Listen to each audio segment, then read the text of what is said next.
নমস্কার, সনাতনী video online প্ল্যাটফর্মে আপনাদের সবাইকে স্বাগত।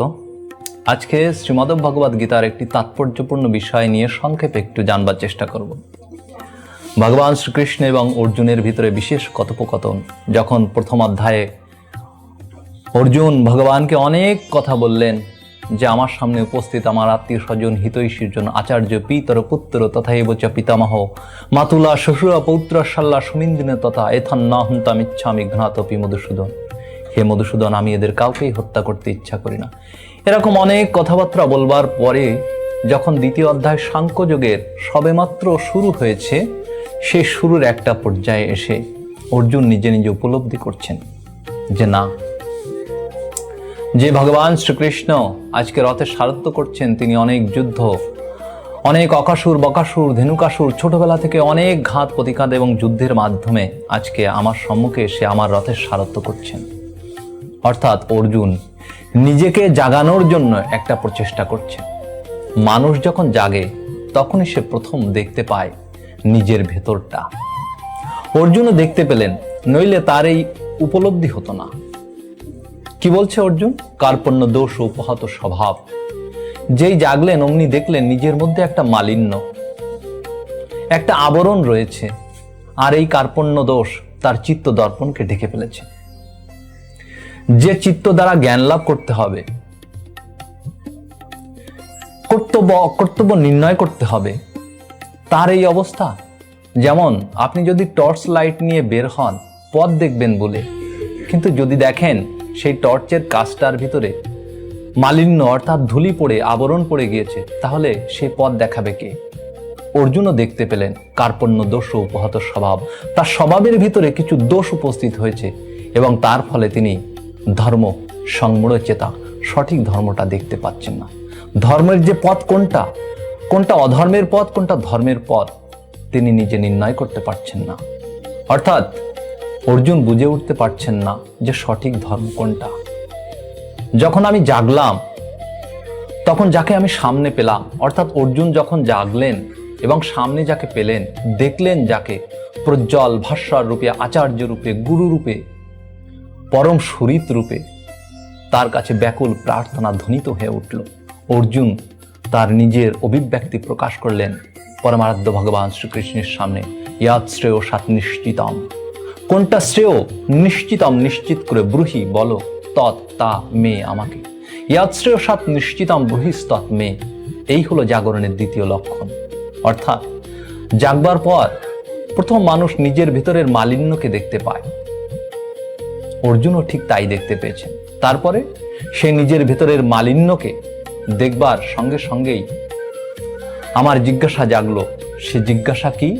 ইয়াৎ শ্রেয়। কোনটা শ্রেয়? শ্রেয় সম্বন্ধে। এতদিন প্রেয় সম্বন্ধে ছুটেছিলাম, শুধু প্রেয়কে চিনেছিলাম। প্রেয় মানে কি? প্রেয় মানে তাই যা আমার ভালো লাগে। সেই ভালো লাগা জিনিসের দিকেই আমি ঝুঁকেছিলাম।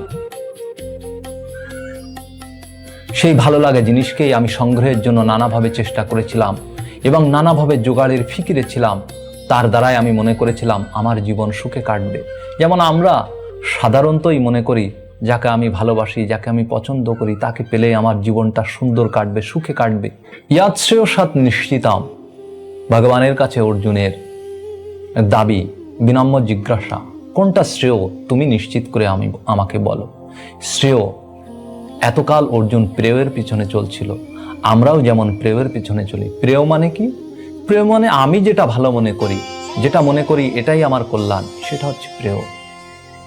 জীবনের জগতের বেশিরভাগ মানুষ সারা জীবন প্রেয়ের পিছনেই ছুটে গেল, কিন্তু যখন সে জানে শ্রেয় অর্থাৎ কল্যাণ, শ্রেয় অন্যের কাছে থাকে, যেমন অর্জুনের কল্যাণটা ভগবান শ্রীকৃষ্ণের কাছে ছিল। তাই পরমারাধ্য সুরিত রূপে ভগবান শ্রীকৃষ্ণের কাছে তিনি নিবেদন করে বলছেন, ইয়াৎ শ্রেয় সাত নিশ্চিতাম। কোনটা আমার জন্য শ্রেয় তুমি আমাকে নিশ্চিত করে বলো। এই প্রসঙ্গে কঠোপনিষদের কথাও স্মরণীয়। সেখানেও সেই একই কথা। যমরাজের কাছে নচিকেতা যখন এইভাবে তত্ত্বের জিজ্ঞাসু হয়ে গিয়েছিলেন, তিনিও জিজ্ঞাসা করেছিলেন এই শ্রেয়ের কথা।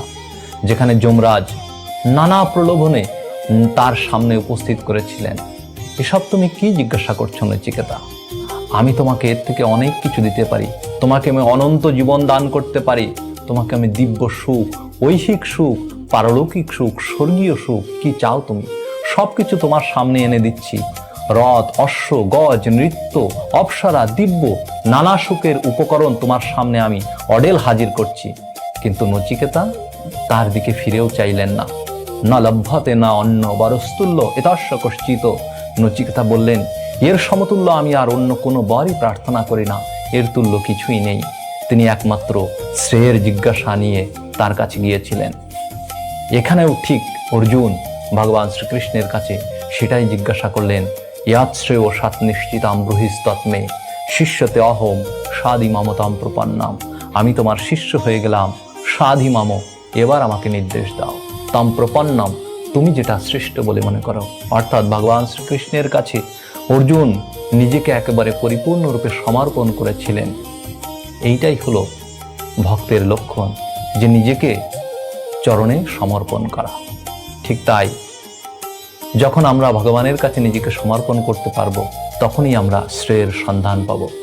এই শ্রেয়ের পথ নির্দেশই করেছেন অনন্ত শাস্ত্র। এই হলো পরম চাওয়া, বেদান্তের চাওয়া। এর নাম দেওয়া হয়েছে আত্মজিজ্ঞাসা, এর নাম দেওয়া হয়েছে ব্রহ্ম জিজ্ঞাসা।